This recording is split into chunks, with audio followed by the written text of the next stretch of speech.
যখনই মানুষের জীবনে কোনো বিরূপ পরিস্থিতি আসে তখনই মানুষ ঈশ্বরের কাছে প্রার্থনা করে, ঈশ্বরের সম্মুখে মিনতি করে যেন সে পরিস্থিতি থেকে নিস্তার পায়।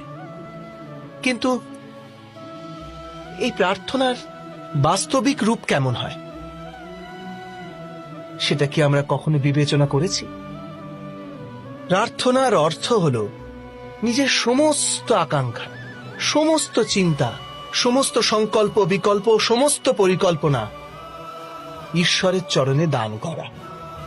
অর্থাৎ নিজের কর্মের ফল কি হবে সেই নিয়ে চিন্তা না করে ধর্মের অনুরূপ কর্ম করা,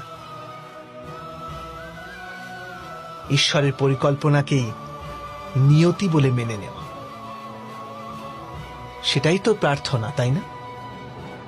কিন্তু ঈশ্বরের সমস্ত পরিকল্পনা বোঝাটা সম্ভব কি?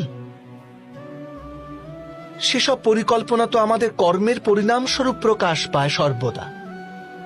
কিন্তু যদি কেউ সব কর্মকেই ত্যাগ করে, সেটা কি প্রকৃত প্রার্থনা? বাস্তবে কর্মই জীবন, আর ফলের প্রতি মোহ না করাই সত্যিকারের প্রার্থনা। যে প্রার্থনা কর্মের পথে বাধা হয়ে দাঁড়ায়, মানুষকে কার্যই করতে না দেয়, সেটা প্রার্থনা না পরাজয়? স্বয়ং বিচার করবেন।